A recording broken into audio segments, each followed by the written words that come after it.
అందుకని ఆ తల్లి యొక్క శక్తి అటువంటిది. అటువంటి తల్లి కనుక అమ్మవారి ముఖమండలాన్ని చూస్తున్నప్పుడు అమ్మవారి కళ్ళ వంక చూశారా చాలు మనస్సు లయమైపోతుంది. అమ్మ పెదవి వంక చూశారా మనస్సు లయమైపోతుంది. అమ్మ దంత పంక్తి వంక చూశారా మనస్సు లయమైపోతుంది. అసలు అమ్మ చిరునవ్వు నవ్విందా చెప్పనే అక్కర్లేదు. అమ్మవారి చెవులు చూశారా గొప్ప సౌందర్యం, పుష్పాల గుత్తులు పెట్టుకుని ఉంటుంది ఆవిడ. అందుకని ఏ అవయవానికి ఆ అవయవమే అందం. అందున ప్రత్యేకించి జ్ఞానేంద్రియాలు చాలా అమ్మవారి ముఖంలోనే ఉంటాయి. కళ్ళు, ముక్కు, చెవులు, నాలుక ఇవన్నీ. అందుకని అమ్మ నీ ముఖంలోంచి వచ్చేటటువంటి ఆ తేజస్సుందే, ఆ వెలుగుందే, ఆ కాంతుందే, అది చూసేటప్పటికమ్మా సౌందర్యలహరి. అసలు ఈ పుస్తకానికి పేరు ఏది ఉందో ఆ పేరు శంకరాచార్యుల వారు ఈ శ్లోకంలో ప్రయోగం చేశారు. ఏమని?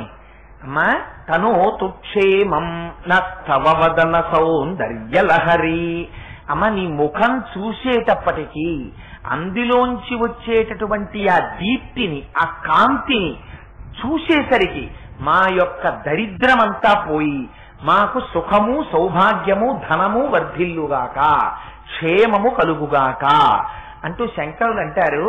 పరివాహ స్రోత సరణిరివ సీమంత సరణి. సీమంతం అన్నారు.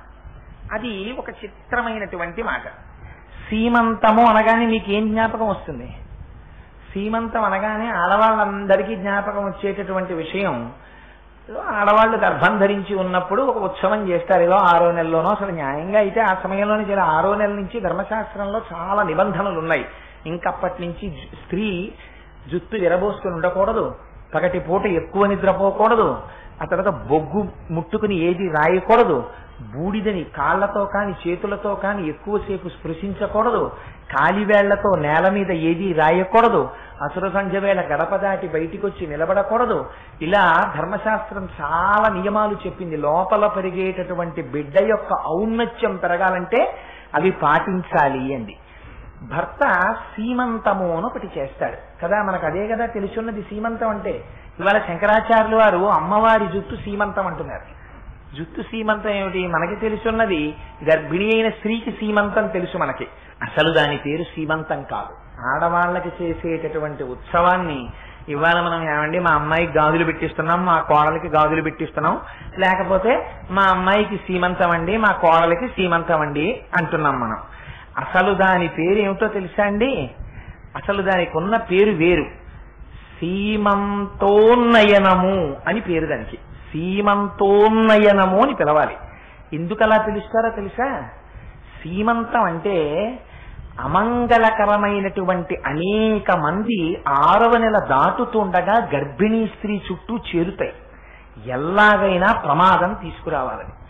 అలా తీసుకురాకుండా, అలాంటి ప్రమాదం ఏర్పడకుండా ఉండాలంటే ఇవాల్టి రోజున సీమంతం అంటే దేనికి పనికొస్తుందంటే, మీరు ఇన్ని రకాల స్వీట్లు తీసుకొస్తారు, మేము ఇన్ని రకాల స్వీట్లు తీసుకురావడం, అంతే సీమంతం.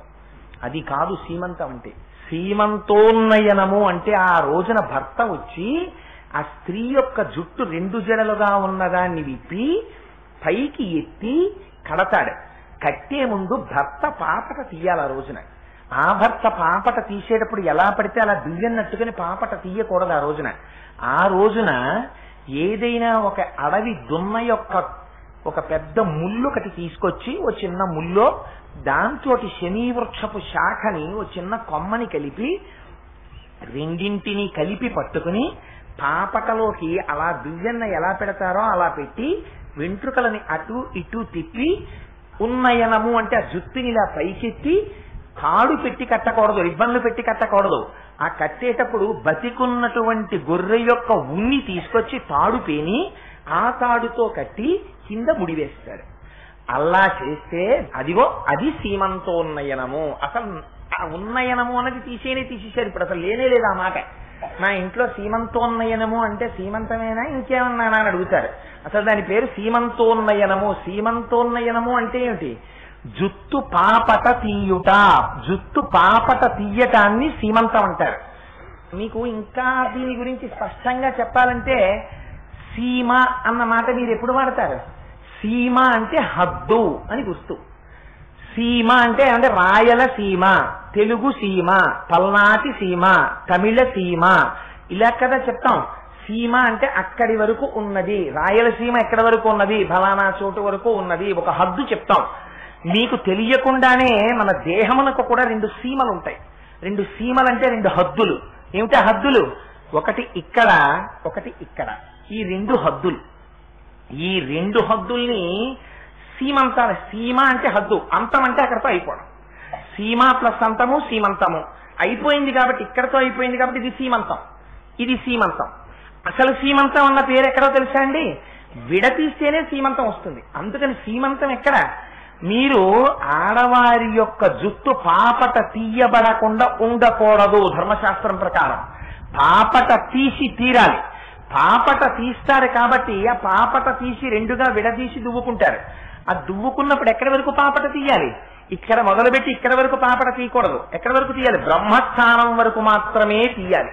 బ్రహ్మస్థానము మీద ఏ వస్తువుని కదపడానికి వీల్లేదు ఇంకా. అందుకని ఇక్కడ నుంచి ఇక్కడి వరకు మాత్రమే పాపట. ఇక్కడి నుంచి ఇక్కడి వరకు తీసేటటువంటి పాపట ఇక్కడ ఆగిపోతుంది.